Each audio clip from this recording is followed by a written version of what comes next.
عراق 2006۔ پورے ملک میں تشدد بڑھ رہا ہے، ہلاک ہونے والوں کی تعداد ہزاروں میں پہنچ چکی ہے اور عراقی عوام امریکی موجودگی سے ناخوش ہوتی جا رہی ہے۔ امریکی عوام، تجزیہ کار اور قیادت جانتے ہیں کہ عراقی جنگ میں صورتحال خراب ہوتے جا رہے ہیں۔ واشنگٹن 10 جنوری 2007 کو پریزیڈنٹ جارج ڈبلیو بش امریکی عوام سے خطاب کرتے ہوئے ایک نئے اسٹریٹجی کا اعلان کرتے ہیں۔ اس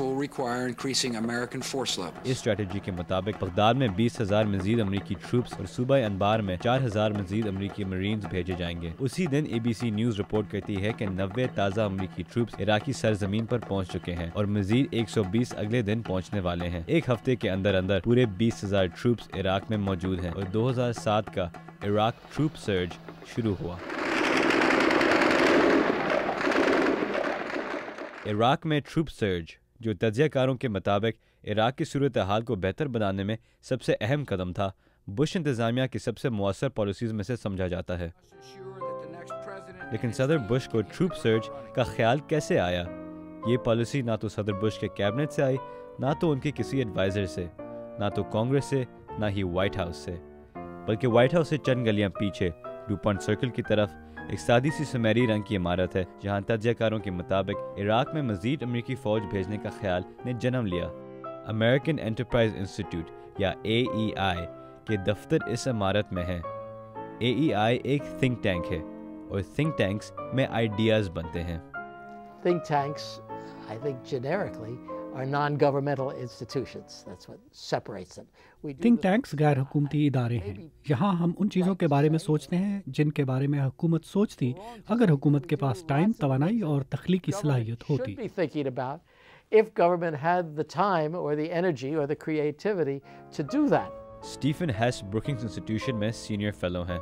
ہیس پریزیڈنٹ نکسن اور آئزن ہاور کے اسٹاف میں تھے اور پریزیڈنٹ فورڈ اور کارٹر کے لیے ایڈوائزر رہ چکے ہیں۔ ان دنوں وہ بروکنگز انسٹیٹیوشن سے تعلق رکھتے ہیں، جو امریکہ کے سب سے بڑے اور ریسپیکٹڈ تھنک ٹینکس میں سے ہے۔ So we are an idea bazaar. You can go into the bazaar and pick an idea. Think tanks ideas کے بازار ہیں۔ آپ اس بازار میں جا کر کوئی بھی آئیڈیا چن سکتے ہیں۔ میرے خیال میں یہ حکومت کے لیے بہت اہم چیز ہے، کیونکہ حکومت کا کام ہے آئیڈیاز پر عمل کرنا، ان کو بنانا نہیں، اور یہ آئیڈیاز کہیں نہ کہیں سے تو آتے ہیں۔ To be creative. اور آئیڈیاز عموماً یہاں سے میساچوسٹس ایونیو سے آتے ہیں، جو تھنک ٹینکس کے لیے مشہور ہے۔ یہاں Carnegie Endowment, Brookings Institution, AEI، USIP اور کیٹو سمیت دیگر انسٹیٹیوشنز بھی موجود ہیں۔ اس کے علاوہ ہیریٹیج فاؤنڈیشن، CSIS اور نیو امریکہ فاؤنڈیشن بھی واشنگٹن کے سب سے اہم تھنک ٹینکس میں سے سمجھے جاتے ہیں۔ لیکن حالانکہ واشنگٹن آج کل تھنک ٹینک سے بھرا ہوا ہے، چند ہی سالوں پہلے یہاں تھنک ٹینکس کی تعداد بہت ہی کم تھی۔ تھنک ٹینکس امریکہ میں خاصے نئے ادارے ہیں۔ حالانکہ تھنک ٹینکس 20ویں صدی میں شروع ہوئے، ان کی مقبولیت صرف دوسرے جنگی عظیم کے بعد بڑھی۔ اس وقت امریکی گورنمنٹ نے ملٹری اسٹریٹجی اسٹڈی کرنے کے لیے چند ادارے قائم کیے، ان کو تھنک ٹینکس کا نام دیا گیا۔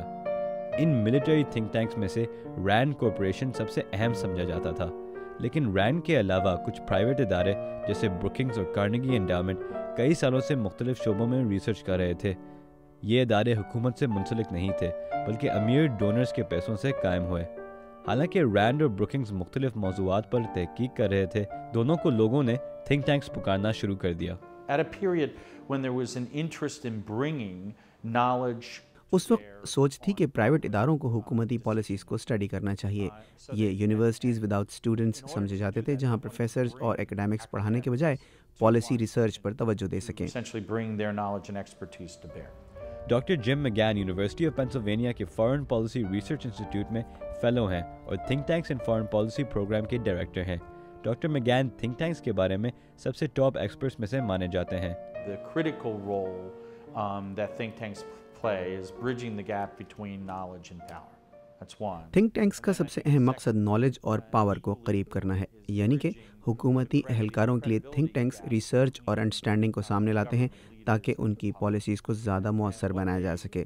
اس کے علاوہ تھنک ٹینکس انڈیپینڈنٹ ادارے ہیں اور عہدیداروں کے خیالات اور بیانات کو چیک کر سکتے ہیں۔ یہ پبلک کے لیے بھی بہت اہم سروس ہے۔ And members of the executive branch are saying For most of American history, the government built bridges